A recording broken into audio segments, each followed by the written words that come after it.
Only what tradition expects of me. Put me down, Victor. I'm out of breath. Should I ring for Sophie? What on earth for? I thought you might like something to eat or drink or something. No, nothing. Victor, now that we're married, won't you tell me what's troubling you?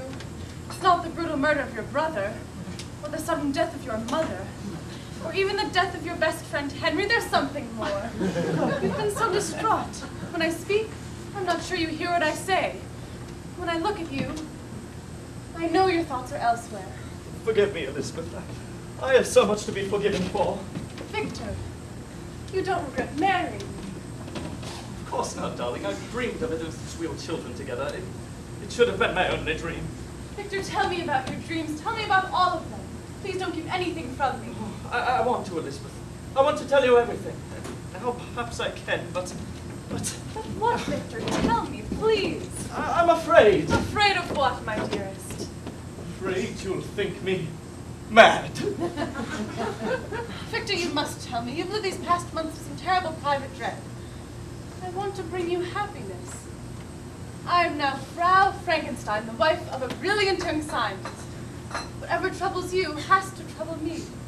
I beg you, Victor, take me into your confidence. What's out there? What frightens you? Elizabeth, what I am about to tell you will sound incredible. Monstrous even. But all the same, it's true. I only ask that you remember your love for me when you hear my words. Go on. Do you remember when I returned from the university at Ingolstadt? Of course. You were in such poor health. Everyone was so worried about you. I didn't return, Elizabeth. I never left. I was here in Geneva, here in this house, here in this laboratory.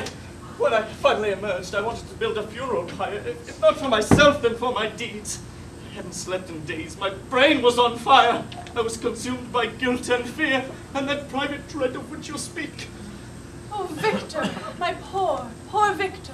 I even lied to my best friend Henry at first. Henry. Poor, poor Henry.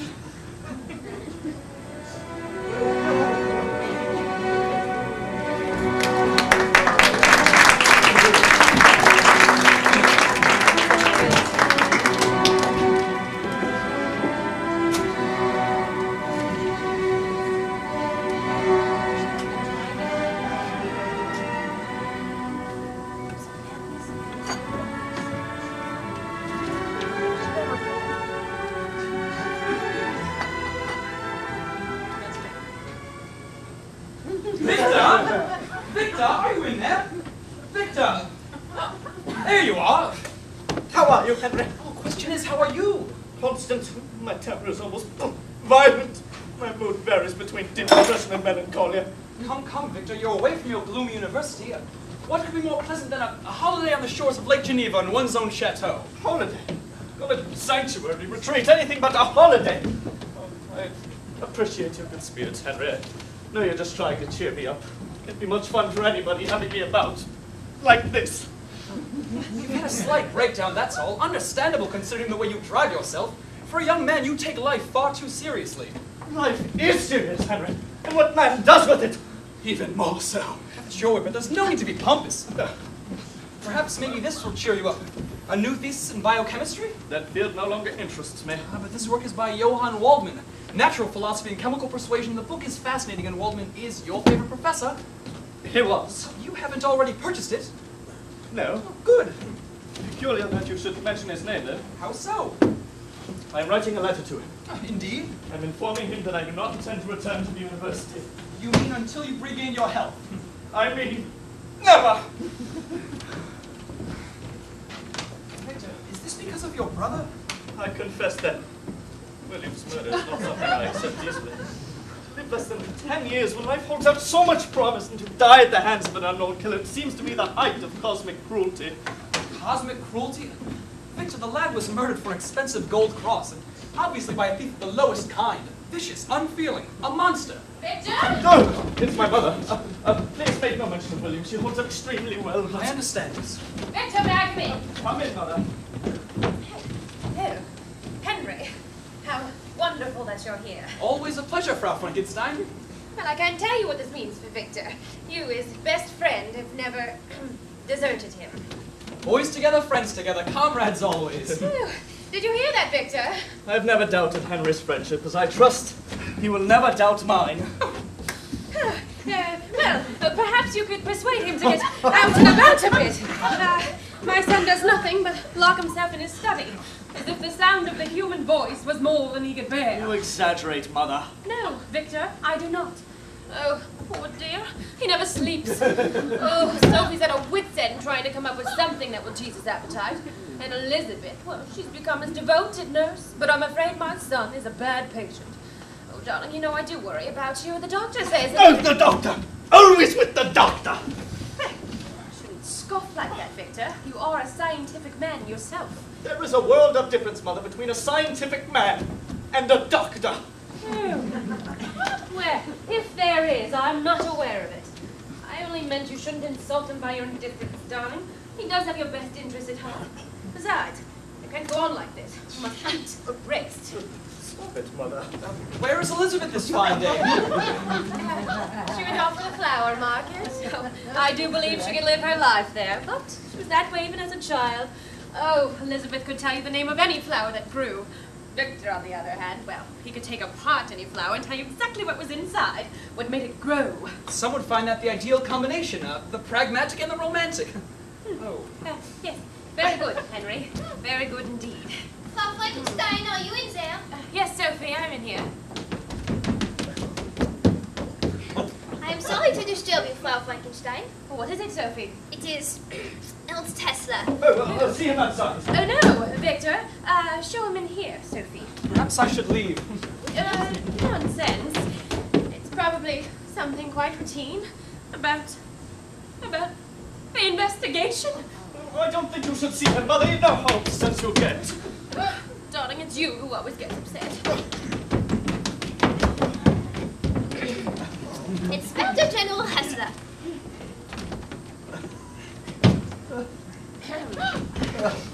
I am sorry to intrude, Frau Frankenstein. You know, you're always welcome in my home, eh, Hessler? You know Henry, our neighbor. Of course, Herr Clerval. Victor? You'll stay for tea? I'm afraid not. Oh, this is a professional visit? Yeah? Something about William's murder? Oh, Henry's a dear and trusted friend of this family. You may speak in front of him. As you wish.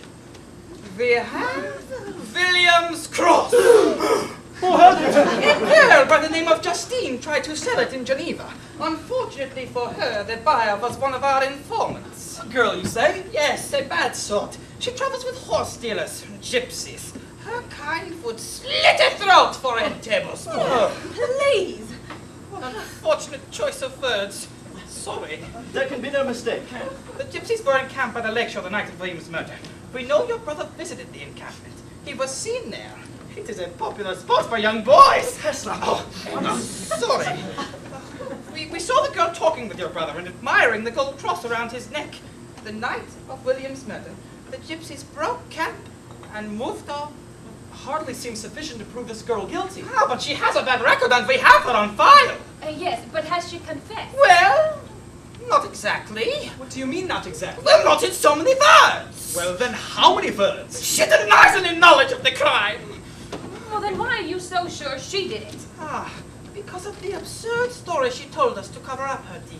What story? She claims a man gave her the cross. Is that so extraordinary? Ah, but this was no ordinary mortal. She claims that he was large and stitched together like a rag doll. What? That's exactly what I said. You know, she had the impudence to tell me this story. I thought I had heard them all when a large man stitched together like a rag doll. Are you all right? Why did you bring us this news? Why, man, why? No need to be pompous. Are you sure, you Victor? I had no idea it would upset you in this manner. Oh, forgive him. My son is under a doctor's care. He's not himself. Get out! Victor, get a hold of yourself! Get out, I said! I'll show you to the door. Thank you, Frau Frankenstein.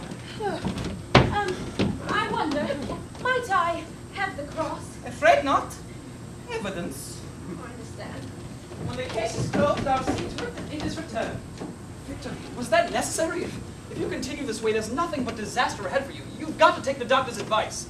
Did you believe him? The doctor? Not the doctor. That's not what he said about the girl's story. I have no reason not to believe him. Large and stitched together like ragdoll. The girl was lying. Was she? As simple as that to lie, nothing more. Even simplicity can turn into something twisted and evil. Today's exhilaration can fade quickly into tomorrow's grief. Victor, can't you utter a single sentence without decorating it with crepe?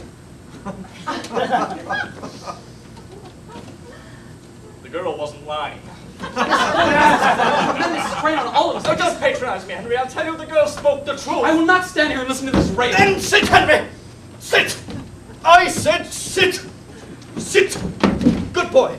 If our friendship means anything to you, you'll stay. I urge you to stay. On one condition. What is that? The Victor Frankenstein who left this chateau for the university was not the same man who returned for, well, sanctuary as you call it. Something happened to him during the time that he was gone, and I want to know what it was. And unless you're prepared to tell me your fiction, then Yes, I intend to, Henry. I have to. I must. Henry, you are my last hope. What I am about to tell you will chill the marrow of your mortal bones. Please let me be the judge of whether or not my mortal bones will freeze. If I appear unsettled or half mad, there is a reason. If you're referring to Hessler's visit, I can only comment that it is unjust to blame the messenger for this message. I think that's why I cried out. What else am I to think? The secret of my unrest lies here, in these documents and papers. The recorded crimes of Victor Frankenstein. You think that whatever happened began at the university? You are wrong. It began here behind these laboratory doors. The university merely stimulated me to press into the secret which has baffled man from the moment he first sucked breath. What secret? The secret of life itself. A bold question. I had one passion, only one, to discover the causes of life. But to do that, I first had to recourse to death. Death? Yes! I became acquainted with the science of anatomy in a way that was accelerated. I observed the natural decay and corruption of the human body.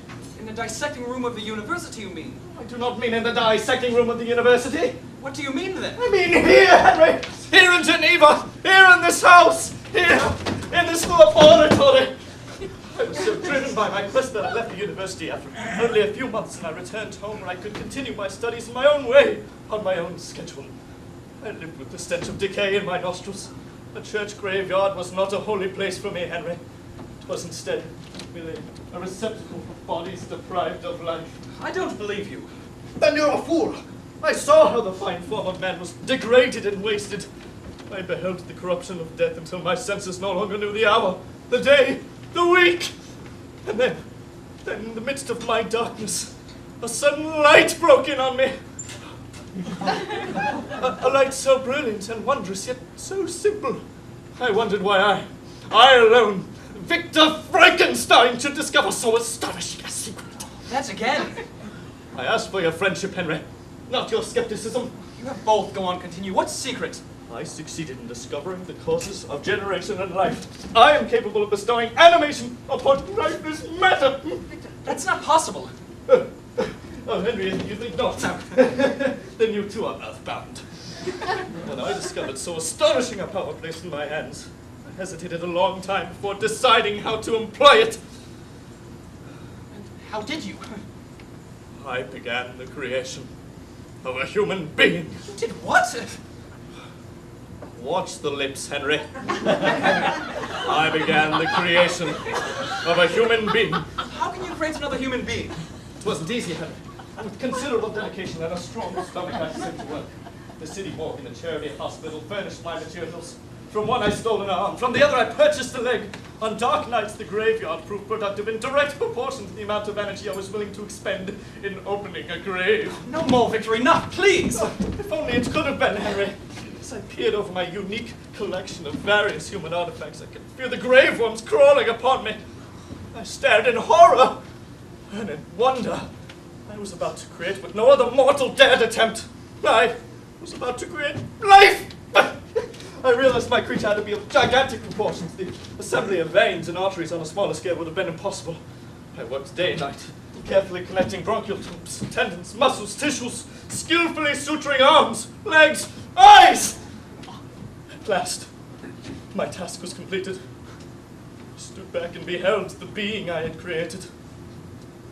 But these hands, hands stained with the blood of the dead. I threw the switch that would generate its life. There, Henry, now you know. I know what you've told me. You still don't understand. What more can there be? Murder! Destruction! Desolation! I had not created a gentle being, Henry. Far from it. I had instead created a monster. The night I created him, he tore loose from the straps that bound him and rushed forth into the world thinking it would welcome him. Instead, those who saw him, they ran in terror. Repulsion! What was the creature's reaction? Well, he didn't like it a bit. I followed his path and watched in horror as he brutally murdered and mutilated all whose eyes gazed upon his hideous form. I saw him swell with hellish triumph as he created desolation, and I knew I must destroy him. Don't stop there, man. Continue, please. All right, if you insist. Hunters came into the woods. They were searching for game. He had never seen a gun before, heard its sound.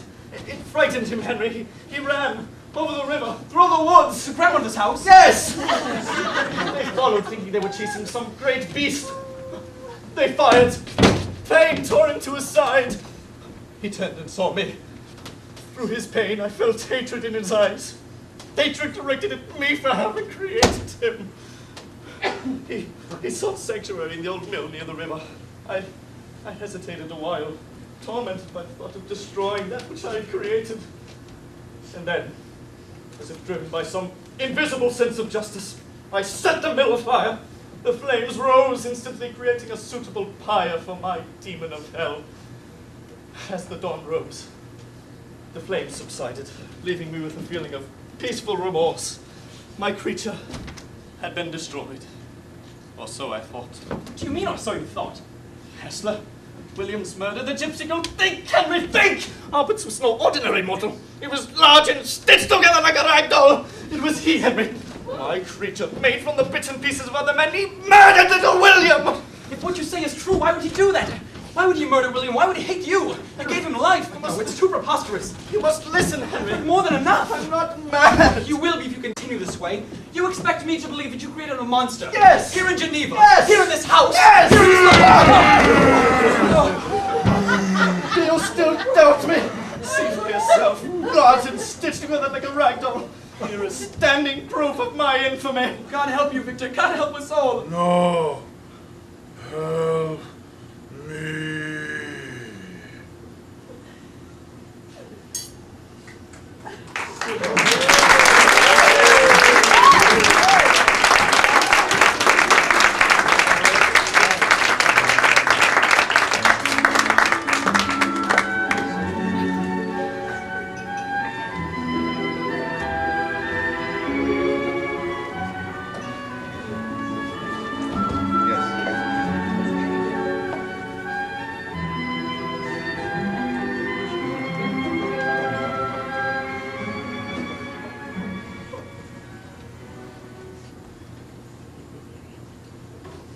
To the best of your knowledge, you had no adverse reaction to the anesthetic.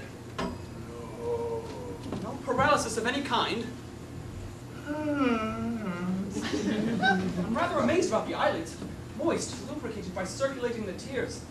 The cornea, clear, transparent. The membrane seems to function normally. Stand up, please. Stand up, please. I want to see you walk. You know, walk like this. No, not exactly. Here. Walk, see? Watch me. Walk, now you try. Yes, good. You may be seated. You may be seated.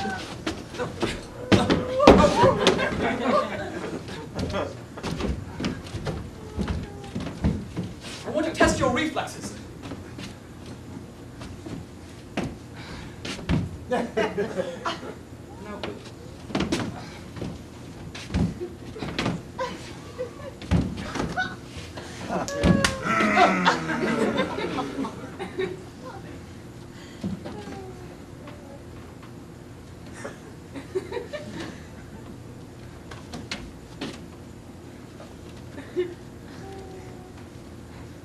Good, good.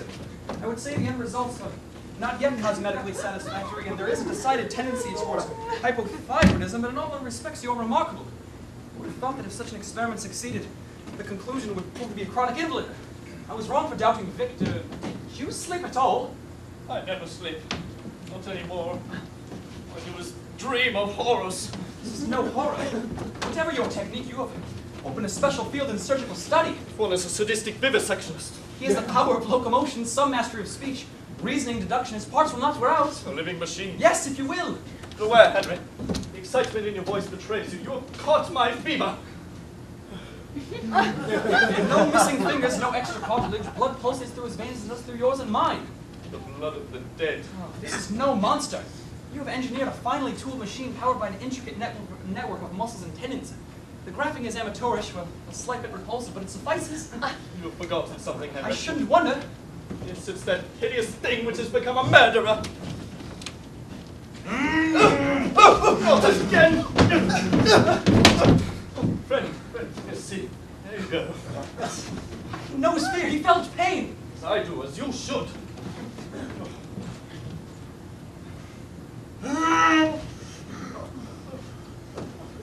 Is that why you sought me out? It's not even you can bear to look at yourself. Is that why you murdered a defenseless boy? No. Help me. I have created him, but my work is not finished. It is finished. I have created him. I must destroy him. What? I must destroy him. When? Tonight. Victor, I protest. We can't risk having you seen. Here, go back into the laboratory. Make no sound until I'm ready. Nobody ever goes into here, but just to make sure. Victor, you can't be serious about this. Ah, but I am. But it would be murder. You cannot murder a walking inventory of borrowed human parts, Henry. That's absurd and you know it. Call it anything you like. Retribution, balancing of the scales, execution, if you will. Anything but murder. There is blood on my hands for having created him. Do you think that by destroying him you can wash away that blood? Is that it? It is my only hope. Victor, then I protest you as a man of science. I no longer speak to you as a dear, dear friend. I speak to you as another who is dedicated to pushing back the barriers of ignorance. Barriers! Barriers! I crumbled one barrier, Henry, and look at the result! I've looked and what I've found is both miraculous and marvelous. This creature's not at fault.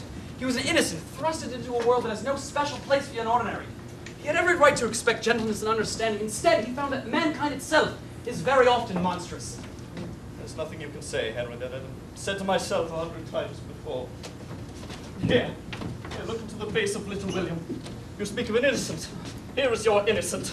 My dead brother! Victor, be sensible. I'm speaking to your intellect, not your emotion. Damn your intellect! Damn your emotion!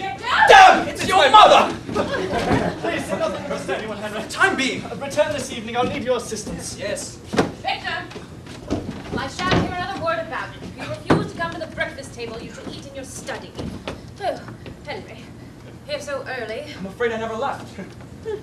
Great. I was counting on you to help Victor rest. And look at this. It's as if you two are boys again. Up all night with your studies and your vile-smelling test tubes. You stay for breakfast. Sleep at the moment is more encouraging than nourishment, thank you. Well, I shall be angry with you if you encourage Victor in any work. It would be quite destructive. Oh, I agree. If you'll excuse me, it's a lovely day outside. I'll enjoy the walk home. I have a great deal to think about. Until later, Frau Frankenstein. Victor? Darling. Oh, you could only see your eyes. I can count every tiny vein. I would like to be alone, Mother. No, Victor. You've given in to your whims and ways far too often. Elizabeth is taking you into town today. She has shopping to do. Shopping? Think that interests me? No, I'm quite certain shopping will bore you. However, Elizabeth's company would be nice. Won't it? Ah, Sophie, good. I'll put the tray on Victor's desk. I'm not hungry. Oh, I'm going to insist that you allow Sophie to clean in here. I haven't been here for so long, Herr Frankenstein. Everything is covered with dust. It is not healthy to breathe dust. And is that your medical opinion? There's no need to be rude. Ask that you respect my wishes. Do not enter unless the door is unlocked. You allow Henry to come and go at will through the garden. Henry is another matter. Neither Sophie, Elizabeth, nor I have ever bothered you about your laboratory, although at times the smell has been unbearable. However, other people do come into this study, Victor. You're not being fair. Let Sophie clean. Only all matters can be reduced to such elements. Eat a breakfast, to clean a room, to go shopping. Sophie has a surprise for you, dear.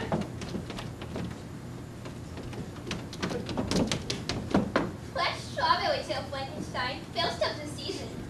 Leave the tray. Sophie, bring me the strawberries. Now,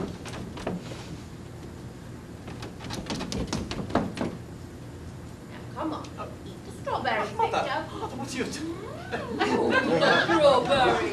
Yes. Isn't that great? Oh, yes, that's so amusing. I'll have another. Oh, yes, You're so comforting. Strawberry. Strawberry.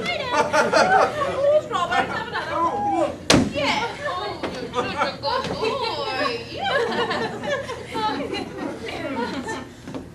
I'm sorry I wasn't here a moment earlier. I love a good joke as well as the next. No, it's not that. Not that at all. I was just struck by the incongruity of my dark moods and Mother's fresh bowl of strawberries. Of course. They're perfectly good strawberries, Herr Frankenstein. The man who sold them to me is most reliable. I have never heard any complaint about his produce. I'm sure you haven't. Come along now, Sophie. We'll leave these two alone. Oh, and you will let Sophie clean. Yes, Mother. Yes, when, dear? Soon, I promise. I put the bud vase on the tray myself. Did you notice the petals? Yes, what was the flower again? There isn't any. I just wanted to see if you'd notice. I've been insensitive, haven't I? I understand. No one but solicitous women would smother you with trivialities and fresh strawberries. Most men would find that an enviable condition. You know, Victor, I can't seem to make up my mind about this veil. I thought we might return it and see what else they had. Not a subtle hint. Victor, listen to me. I don't pretend I'm not disturbed by your strange moods and temperament. You're different from other men. Perhaps that's the very quality that attracts you. We've grown up together and I've always loved you. But I don't know what troubles you. You're complex and difficult. I'm not blind to that. But Victor, don't close your heart to me. Don't keep your love from me. If only I could be honest. I want to be with you. I want to help you. We were companions as children. We'll be companions now, only closer. Dearly. And you'll read to me, and cook for me, and comfort me while I'm alone, and others might turn against me.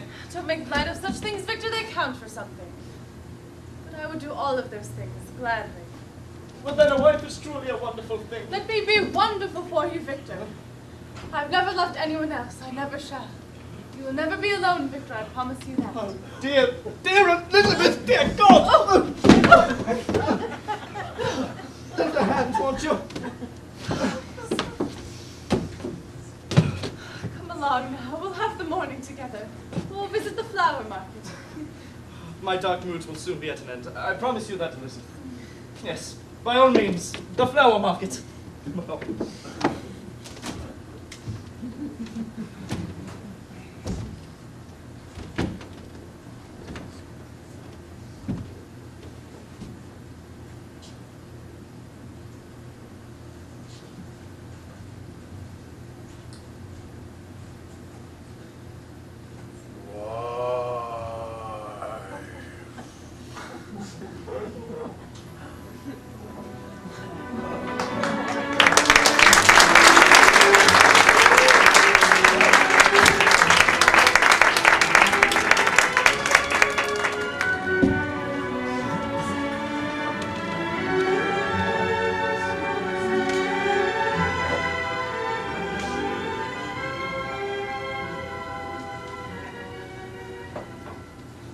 Tubes then into the chest cavity, large veins into the muscular structure of the heart. Completely sever the arm, the leg, no resuturing required. A complete reversal of the transformation. Yes, the spinal column compressed. No attempt to minimize the loss of blood to the brain tissues. Yes, yes! Oh, needn't worry, you shall have your wish. I'm simply waiting for Henry. I will need his assistance. I put you together piece by piece. I shall simply reverse the process. You will cease to exist piece by piece. Oh, needn't worry, I'll attack the brain first. You will feel nothing. No, you will not live. Once the surgery is finished, you will be erased from this earth. Do you say? Live. Why? What the devil? Why? You asked me to create another, like yourself, whose joint weakness might desolate the world. No. How did you come by this preposterous idea?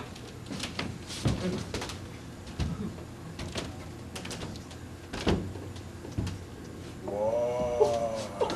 So you were listening to me and Elizabeth through the door this afternoon. You were a little sneak. Why? I've chosen to give you death by the same hands that are responsible for giving you birth. Beyond that, I owe you nothing. Why? Never! There, your true nature. Threatening, wicked, dangerous. Your bride would be a monster as well. Why? What happiness could there be in your lives? Why did you have to return? Forgive me for having created you. Why? Why? Well, as your maker, perhaps I do owe you some measure of happiness. Perhaps. Here's a request, if only to dissuade you. Oh, is the man of science right, Henry? Well, in this matter, yes. Could never be as persuasive as my creature. Distant, what are you thinking? Paradise lost. Paradise? Yes, the words of Milton. Did I request thee, maker, from my clay to mold me man? Did I solicit thee from darkness to promote me? You gave the creature life, and now you want to take it from him. He has given me second What thoughts. do you mean? Death is no longer to be its destination. He is to live? More than that. Oh, surely that's enough. No, you don't understand. I'm trying to. He asks that I create a bride. Yes, a bride. Why? He's more human than I thought. A companion to share his wretched loneliness. Victor, it's unthinkable. So now Henry Clerval is having second thoughts. Yet it was Henry Clerval who sought to dissuade me. Dissuade you from destroying that which was already in existence. I couldn't condone murder in any way, but to create a second, it's not the same at all. I cannot do it alone. A second time would be impossible. I must have another with me, Henry. And if I refuse? Henry, just give the creature what it asks. I can't destroy it now, for its appeal was too sincere, springing from the depths of its cursed heart. I don't know. Come on, Henry. I can compensate for the wickedness of the first by the creation of a gentler second. Perhaps, but Help me, Henry. If not for the creature's sake, then for the experiment itself. You alone were amazed, fascinated. You, among all others, would witness how the miracle is accomplished. Will you turn your back on that? when do we begin? What better time than tonight? Henry, are you not dedicated to pushing back the barriers of ignorance? Victor, where are we going?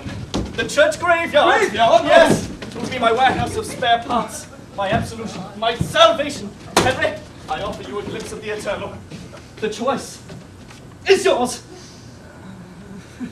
I accept it. Splendid. We'll get some shovels from the greenhouse. Come on, Henry. The church graveyard.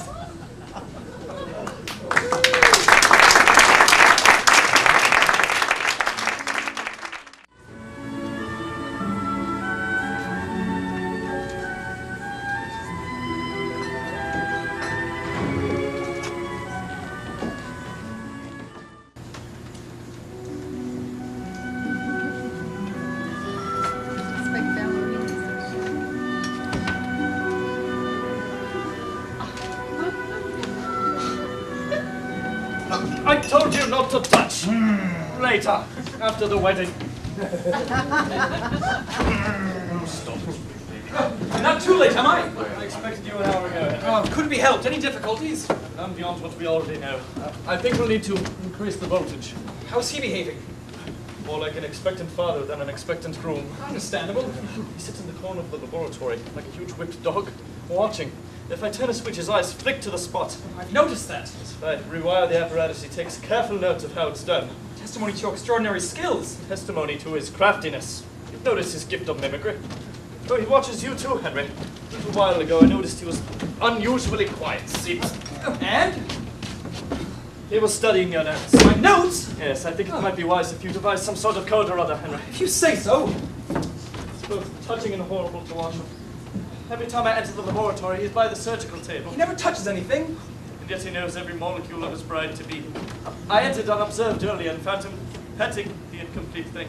He never gives me a bit of trouble. Undoubtedly he sees me as some sort of apprentice, nothing more. Don't be too sure, Henry. You've become his champion. It's not likely. Forget that. Victor, I wonder where would we be at this time in our lives if the creature you created, well, turned out to be beautiful instead of ugly. Don't mistake me for some kind of moral idiot, Henry. You know I don't, but Yeah. What have you got there? you'll see. Where did you get this one? Same old, none of the others have been satisfactory. They were satisfactory, but they weren't fresh. I think this one would do nicely. Sit.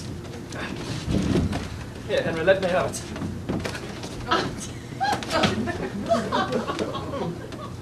Yes, I can't be positive. All the hands at the graveyard showed signs of congenital defects.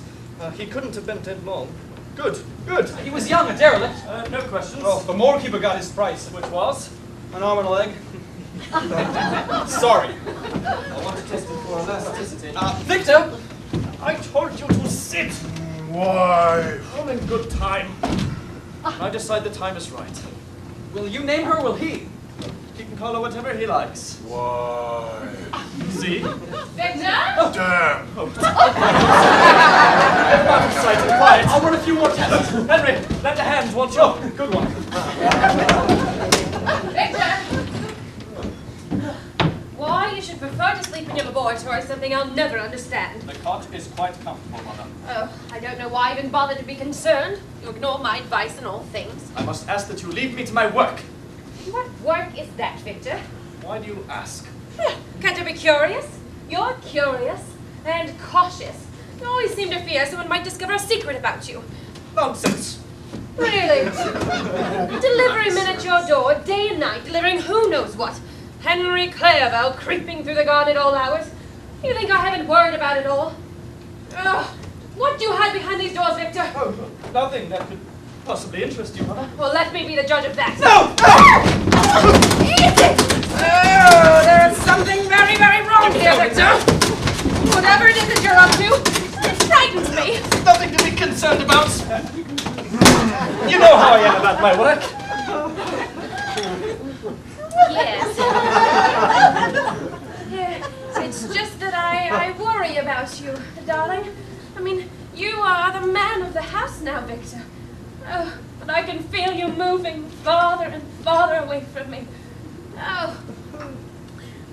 I don't speak much of your brother. I try not to. It was a terrible sorrow when your father died, but I had William, and I had my Victor. Oh, please, take care not to break my heart, Victor. Well, after William, I couldn't stand losing you two. I'm sorry for any pain that I've caused, Mother. Oh, you act so unsettled. I mean, you seem angry. Elizabeth worries about you. She's in love with you, you know. Why do you not marry her? I love Elizabeth tenderly and sincerely. Well, then prove it. Why do you delay? I've never known anyone who's excited my warmest admiration and affection as Elizabeth does. Oh, one might say the same about a piece of porcelain, dear. I love her nonetheless. Well, I confess, darling, I've always looked forward to your marriage. It would give me strength into my declining years. 20 years, you're still a young woman, Mother. Well, you and Elizabeth were attached to one another from your earliest childhood. I mean, you studied together. You've always seemed, suited for one another. What are you trying to say, Mother? Well, I fear perhaps that you regard Elizabeth as, well, more of a sister, really, without any wish that she might become your wife. There, that is what I fear. That, and whatever lies behind those doors. Oh. Perhaps there's another whom you love, Victor. Perhaps there's another whom you... Victor, don't go after all bruises too easily. Oh! Forgive me, Frau Frankenstein. What do you have in that wrapping paper? An idle experiment? No, with bruises? It would be of no special interest. You've been here all night again. Perhaps we should go to town and exchange it for one more suitable, Henry? Ah, good idea. Henry! Well, if you're going shopping, take Elizabeth. She'd enjoy the walk. This is not a shopping trip, Mother. Oh, At least not the kind Elizabeth would appreciate. you say so. Trust me, Mother. I try. I'm ready. Then we're off. Will you be back for lunch? Depends on our trip into town together. You've the despair of Sophie, you know. And of you, and of Henry, and of Elizabeth, and of myself. But soon, Mother, soon all that will change. Yes, I pray for it. Have a nice day. Remember, Mother, trust me. Yes. Come on, Henry. Come on. Sophie, would you get in here, please? Oh, I thought I'd find Victor in here. Oh, no. He and Henry went into town. They had to, exchange something. What? When it comes to Henry and Victor's experimenting, I think it wise not to inquire too closely. Many years ago, I entered those doors and was met by a small army of leaping frogs and a bunch of small, peculiar things in cages. Lord knows what they have in there now. That does sound like Victor. Even little William found him unique. Oh, I'm sorry, I didn't think. It's all right, dear. It happens to me all the time. When I'm alone, mostly. Sophie, good. Would you be so kind and go into the cellar for me? The cellar? Yes, the cellar. My husband's carpentry table. You'll find an old metal box there. The cellar? Yes, bring it here. Jawohl. Ah! The cellar! She doesn't like to go down there. She's afraid of spiders. I share her phobia. Ah! The cellar! Elizabeth, you know how I feel about you, right? When my late husband and I took you into our home, you were a beautiful child, abandoned, unloved. No, not unloved. You took me to your hearts. There's no doubt in my mind that you love Victor. Nor in my mind. I mean, you're kind and gentle. You're understanding. You make such virtues sound like liabilities. Well, I don't mean to, dear. It's just that I think there's a great danger in being too, sisterly. You think Victor looks upon me as a sister? Well, he will always look upon you as such, unless you give him greater cause to look upon you as a wife. Oh, you must be more aggressive with him, Elizabeth. Unlike most women, you'll have to compete with science. With a man like Victor, science can be a formidable rival. My rival is to be science. I'm afraid I'll always come in second best. Oh, darling, you understand him, as I do. But understanding Victor is not enough. No, you must set your mind to marriage and let nothing stop you. No, don't wait for Victor to see his folly. No, marry him. It's the only way. Quick, decisive, total victory. You should have been a matchmaker. That's exactly what I'm trying to be. Darling, I've always looked forward to your marriage to my son. It would be my happiest moment. Go. Quick, hurry after them. They couldn't have gotten far. No, it's the only way. And if they suggested you're intruding, well, then intrude. Go, hurry. Well, Victor wants me about his business. Then make his business you, Elizabeth. Do as I say. But I've never forced myself upon Victor. Exactly. Remember, quick, decisive. Total Victor. Victor. Bravo!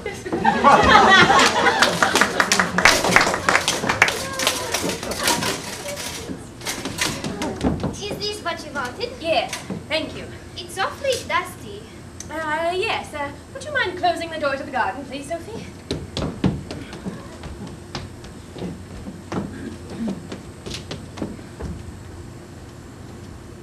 The delivery man will hear again. There's a package in the hallway addressed to your son. Oh, well, who is it from?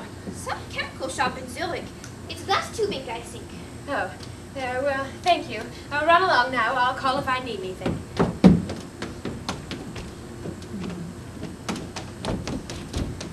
Are you feeling all right, Frau Frankenstein? Yes. Go on. Do as I say. Are you sure I can't get you something? No. Perhaps some tea. Nothing. Perhaps some fresh strawberries. Oh my God, is it a spider?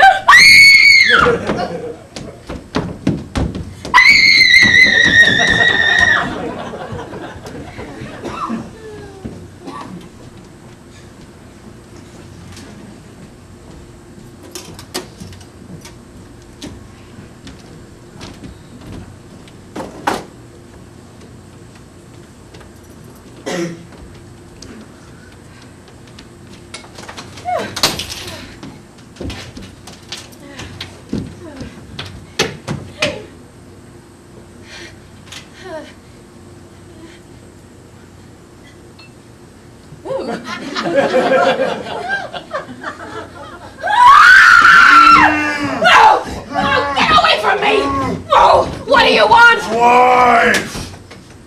No! Get away from me!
I never meant it to harm.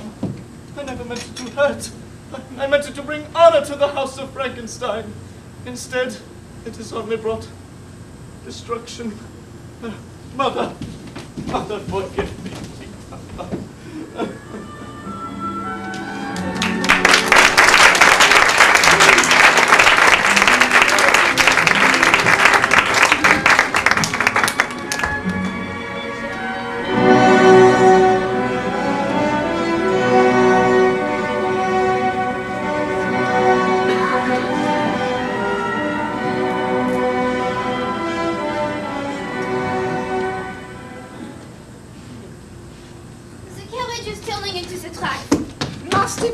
Funeral? Nasty weather for anything.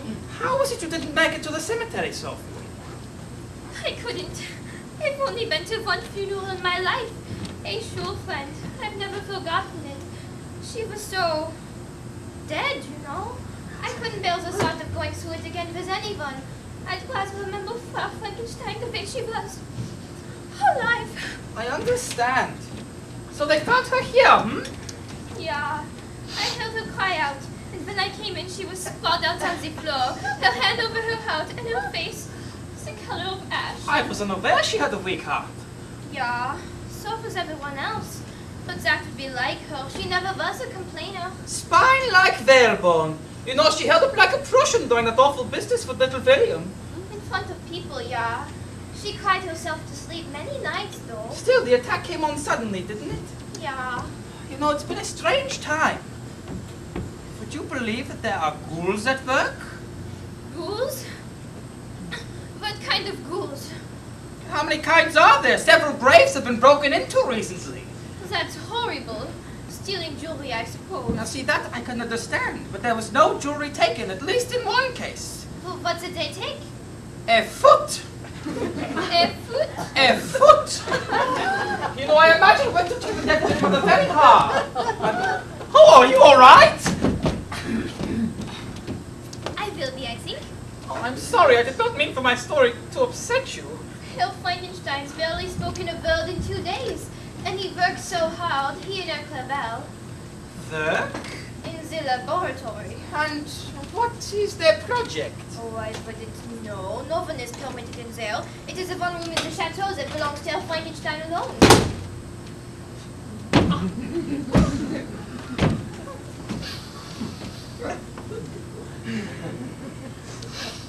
It's been a bitter season for Victor Frankenstein. His brother murdered, his mother taken so suddenly. You know, I was fond of Victor's mother. She was a fine woman. Yeah.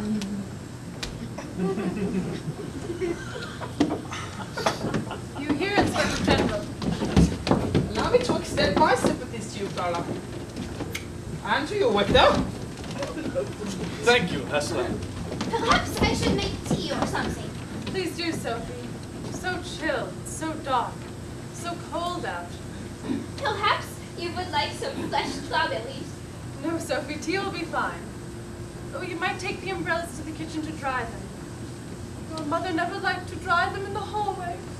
Poor Frau Frankenstein. Now, Sophie. Ja, Fräulein, tea won't be long.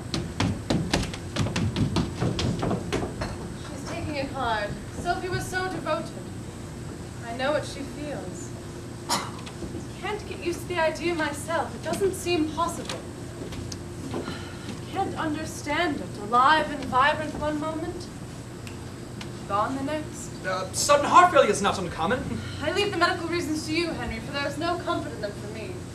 I shall always remember her as the dearest, kindest woman I've ever known. I will need your strength, Elizabeth. And you shall have it, for the memory of your mother sustains me. This is most kind of you, Hester, to stop by. Actually, I am here for 2 reasons. 2? Well, the first, you know, my sympathy. Yes, yes. And the second, Well, the girl. what girl? Justine. You don't mean the gypsy girl? I What do! about her? Well, we were transporting her to prison today, and since the wagon had to come all this way, I You thought what? Well, she begs to speak with you, Victor. Her hanging is scheduled within the week. It's a last request, you might say. You want me to see her? In here? That's outrageous. You come here because of a request on this day of all days. If I've offended, forgive me. I shall, of course, continue on without further interruption. I will see her. What? Do you think that's wise? I forbid it. I absolutely forbid it. I will see the girl. She's an interesting case. You're most interesting, I imagine. Not really.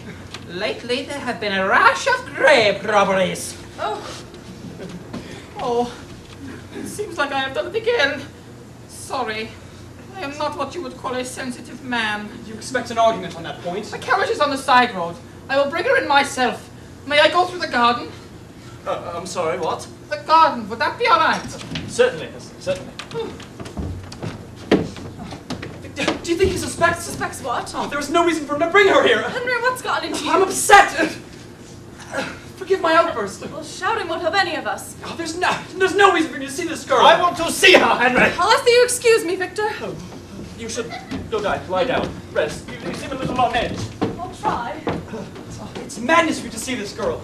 Poor thing. Oh, she's a bad sort. Hester said to himself. I was referring to Elizabeth. Oh, I know her so well. Nobody's looking she'll cry. Just like Mother. That's why she went to her room. Did you see her at the graveside, Henry? Standing straight, strong, as if she were telling my mother that she was here to carry on and to rest easy. All right, no trouble or tricks. Say what you have to say and be quick. I was afraid you wouldn't see me. You must believe me, Herr Frankenstein. No one else will. That is why I come here. I want to speak to your mother, but they tell me that she too is dead. For that I'm sorry, and sorry again. I am not Herr Frankenstein. That is he.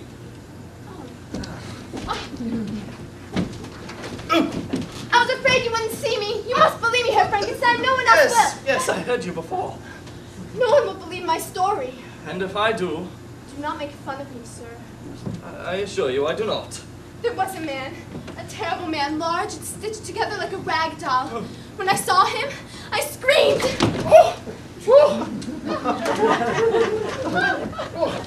Just like that. And then he gave me the cross. It was as if he was trying to give me something to stop my screaming. And of course he said nothing.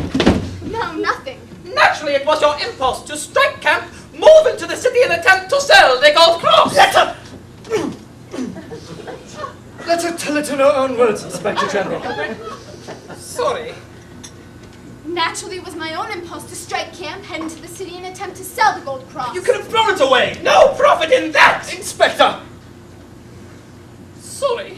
You certainly said nothing to you. I am, sir. And you mean no attempt to harm you. That's correct, isn't it? So you do believe me? Well, I wouldn't say that Be much. careful, Herr Clerval. Her sort knows how to play on one's emotions. That's it, your business is over. But wait. When will you be hanged? I've only a few more days of life. There's no hope for me, sir. The insides of prisons and jail cells are familiar to me. I was born in a prison. My mother died in one. Bad blood. My blood is as good as yours and better than most. Hold your tongue. I've come here knowing that my life is to be a short one. But wicked as some may think I am, and I don't deny I've done some things I'm ashamed of. I have some decency. So before my Maker in heaven, and before you, Victor Frankenstein, I swear that I'm innocent. Look into my face, into my eyes, into my soul, and tell me if what you see is murder. Into your face, into your eyes. into your soul. What do I see? I see murder! Murder! Yes! Get out of there, please! That's it, your visit is over! What I get for being kind! Innocent! Let's leave these gentlemen to their business! Are you all right? Don't you see, Henry? A poor innocent, she too will suffer for my crimes against nature. I've murdered them all, Henry. To William, mother, the gypsy girl, they all died by my hands. Victor, don't start that again, But please. who is responsible, Henry? I am. Birth, life, death, large and stitched together like a ragdoll. If this thing had never been born, that my mother and brother would be with us now. You must calm down. Calm down. How can I calm myself, Henry? How do I know that my only remaining friends are safe from the malignancy of this fiend? Tesla might be dead at its feet. Oh, Elizabeth might be writhing under its grasp. Oh, that's why we must hurry to finish the bride. The sooner we get to work, the sooner this is all ended. It is ended. What? During my first experiment, my enthusiasm blinded me to the horror of my task. Now, we go to work in cold blood and my heart is sickened by the work of my hands. No more, Henry. No more! But the creature's not destructive in and of himself. It is mankind who makes him so. Man who cannot bear ugliness or deformity. Victor, I plead with you in the name of science, in the name of humanity. Just give the creature his bride and let them go to find whatever Eden will have them. No. What? I said no. What do you mean? I will not continue. Victor, return to the laboratory. Never! But think of the monster, his anger, his revenge. His anger. Yes. His revenge. What of my revenge, Henry? Shall I not suffer the loss of those near and dear to me while he feels nothing? No. No, it cannot be. Victor, calm down. I will show the monster that I too can create desolation and despair. For once, let the monster beware its maker. Victor, no. But wait, she's alive, alive. But not for long, Henry.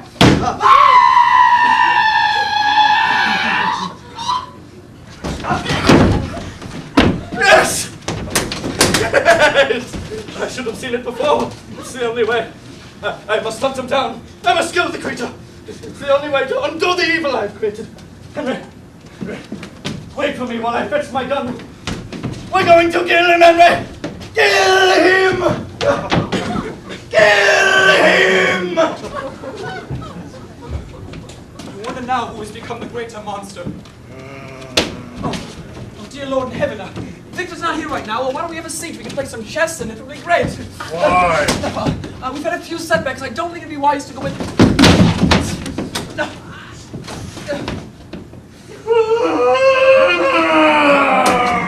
No! Oh, please! No! I have too much to live for.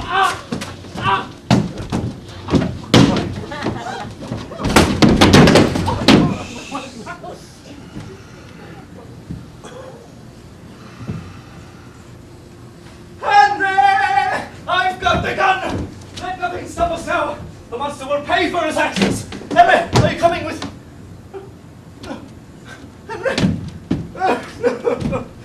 Poor Henry.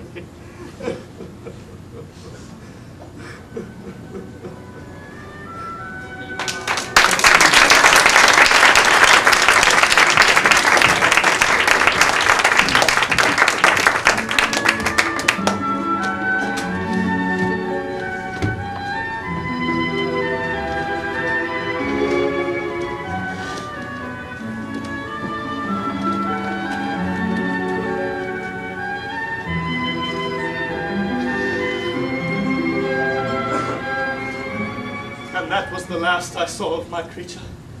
Even after I found the police and we scoured the woods and the surrounding countryside, we could find no trace of him.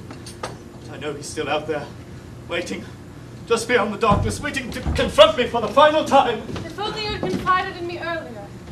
I was afraid. Of what I would think? And of what you would say. 1,000 other fears as well, but most of all, that you would judge me mad. What torture must have been for you. You can never know. Poor darling. Don't waste your sympathy on me. If I'd been content to search for the Philosopher's Stone or the elixir of life, our wedding night wouldn't be like this, Elizabeth. The creature is gone. He shall never return. I wish I could believe that. You must. I believe it, and so must you. But Elizabeth, I am truly blessed. If only this horrid vision of the creature's return would haunt me no more. Do you recall the ancient mariner? Coleridge, we read it one summer, yes. Yes. Like one who on a lonely road doth walk in fear and dread, and having once turned round, walks on, and turns no more his head. Because he knows a frightful fiend doth close beside him tread. Hessler has the chateau surrounded. Then you're safe. Perhaps. They'll see him if he comes close to the house. I hope so. Victor, you must always trust me. Never keep anything from me. If I live through this night. Never say that again. Do you realize if the creature kills me now, it will succeed in destroying the house of Frankenstein? I assure you, Victor, the creature will not elude my net. I have a dozen men staked around the chateau with shotguns that will bring down their charging rhinoceros. You idiot! You scared us half to death! Sorry. You don't know my creature as I do. He's brilliant in his strategies. I flatter myself that I too have considerable skills in that direction. There's no danger then. The moment the creature is sighted, an alarm will go up. After that, it is merely a matter of seconds before I bring the beast to his knees. Perhaps he won't show up. We've considered that, and for his sake it would be better if he didn't. But from my perspective, I would not wish it, for it would give me considerable pleasure to either destroy him or to chain him to the walls of a madhouse or an asylum for the criminally insane. And the gypsy girl? We've not released her yet. No telling the story she may carry. No need to unduly upset the citizens. The citizens! The people of the town! She will go free. All in good time. You see, Victor, there's nothing to fear. You must stay inside, under any circumstances, understand? You must promise me that. Yes. What was that noise?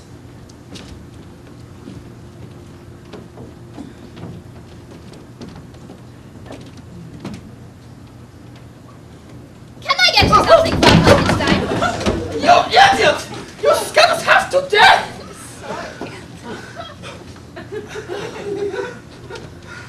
Oh, Frankenstein. How odd that sounds. No, Sophie, thank you, nothing.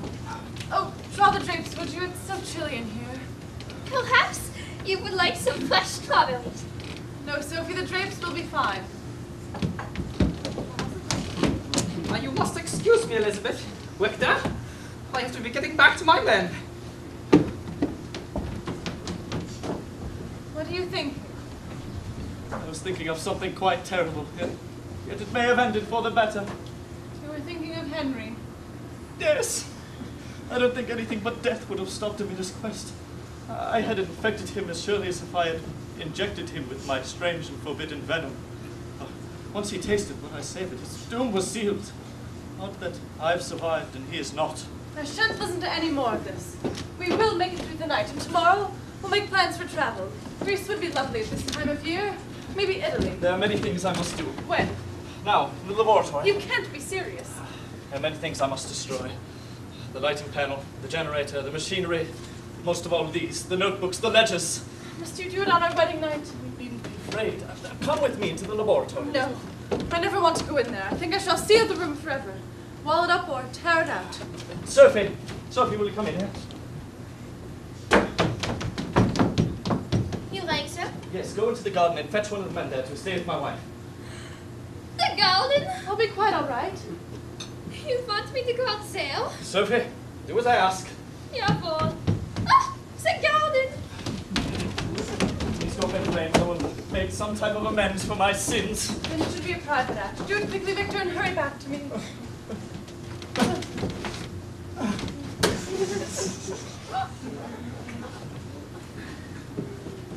Sophie?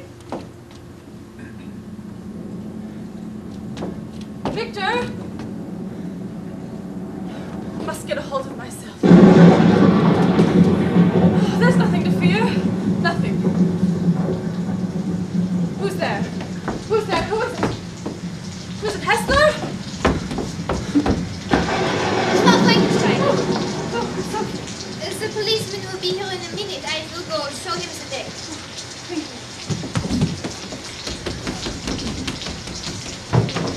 Sophie! Sophie, no, wait! Sophie! Victor! Victor!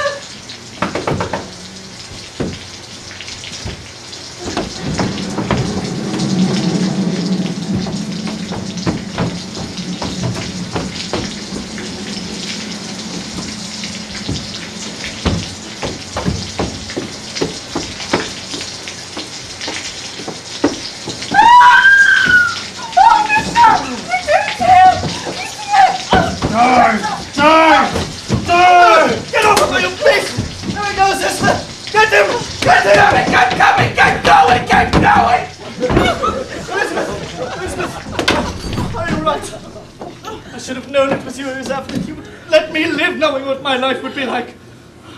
I'm all right. All right. His mind is as bright and keen and crafty as that. Here, darling, I'll drink some of this. Finish it. More? So you left him? Did you see him? Only as he ran past the police. Who is he? No one will tell me a thing. What path did he take? The one by the water. The lake. Get some smelling salts, Sophie. I don't need them. Not for you, for my wife. Oh, jawohl.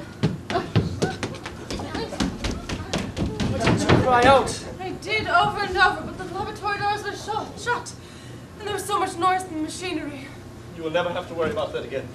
It's all destroyed. The machinery, the lighting panel, the generator. All gone. Nothing but memories. Oh,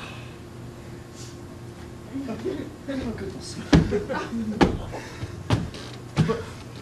Well, he ran into the lake. He's dead. Nothing could have survived. My fusillade. Your what? My fusillade. I'm sorry, your what? My hail of bullets. Oh, your fusillade. Did you see him fall or go into the lake? He was stumbling, mortally wounded. My men will drag the lake for his body. You can rest easy, Doctor. The beast is no more. Now, if you'll excuse me, I must be getting back to my men.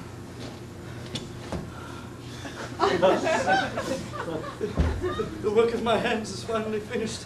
I destroyed that which I had created. Would you like some fresh strawberries, dearest?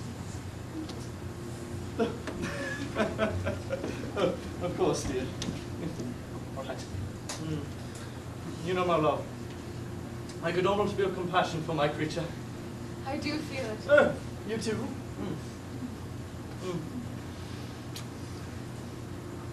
All right. Have one more for the road? Oh, Elizabeth, it's finally ended. Forever. Yes, Victor. Forever.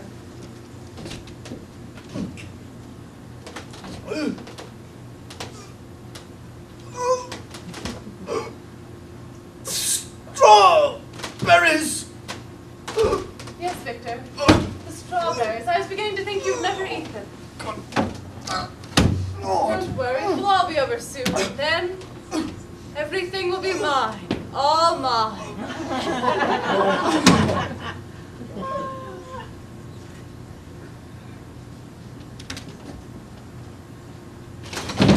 The strawberries!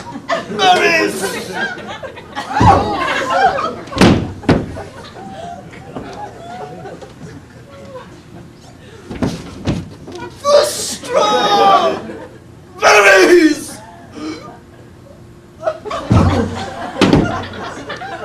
Are you through? Yes, I think this has been a good run. I'm done.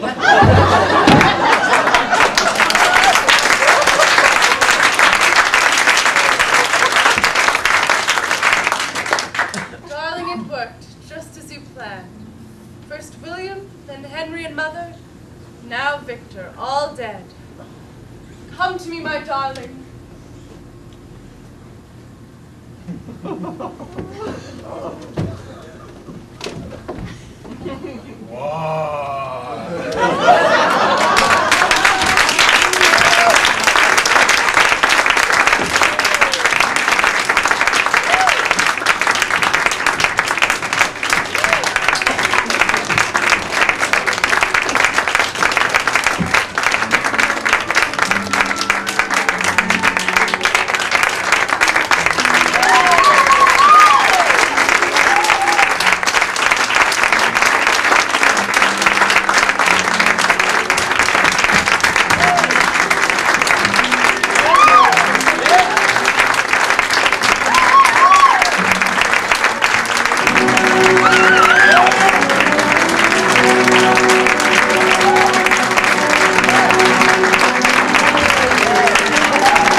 this is our last performance of this show, and I have to introduce these talented cast members to you since we didn't have a written program.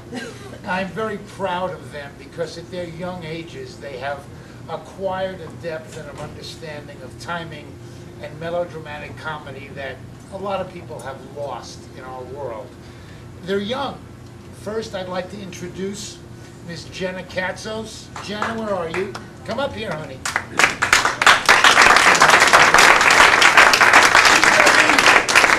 going to be a senior in high school this year, and her sister Ashley was our Elizabeth when we started, and she came into the show a couple of weeks ago, and she's just wonderful. Right there. Another 16 going on 17-year-old, very talented lady who is at Monument High School and will be a junior this year. And she's worked here in our Waiter show, and she's sung up at Williamstown with us. And she's got more talent in this little head of hers than she knows. Miss Sarah Sperber.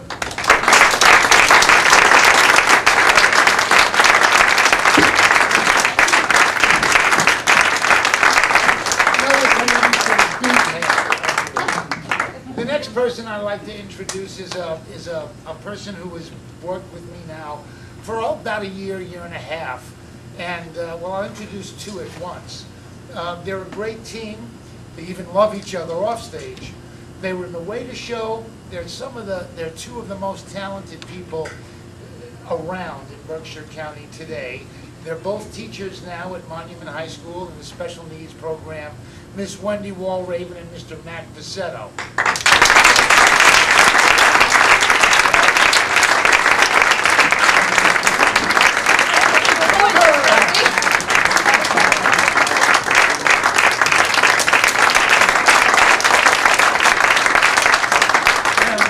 This next gentleman, this I believe is the third show he's ever done in his life. And he's got more natural talent than I have seen in a long time. He will go far. If he wants to be an actor, he certainly has the talent to be it. Mr. Leif Steinert.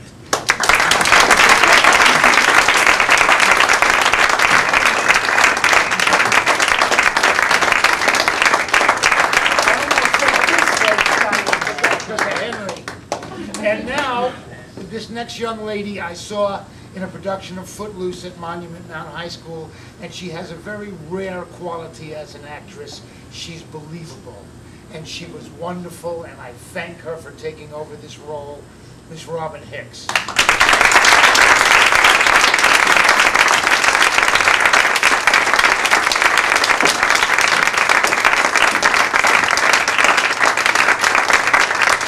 wants to be a pediatrician, go figure, right? And now, one of the people that we couldn't have done this show without, and he wasn't made from the bits and pieces of the dead, but he's a barbershop quartet person. And after we heard him sing, we thought we'd kill him and resurrect him. No, he's a great singer, a great performer, and a great monster. Mr. Ray Johnson.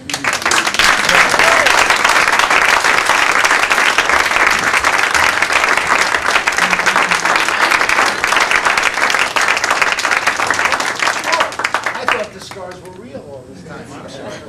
And now,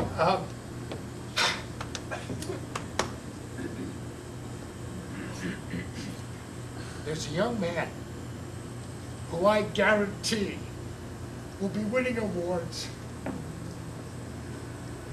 He's got more talent than I've seen in my lifetime at the age of 19. He sings like a singer. He plays the bass like a bass player. And he acts better than anything I've seen in Berkshire County for a long time. Mr. Alex Hayes.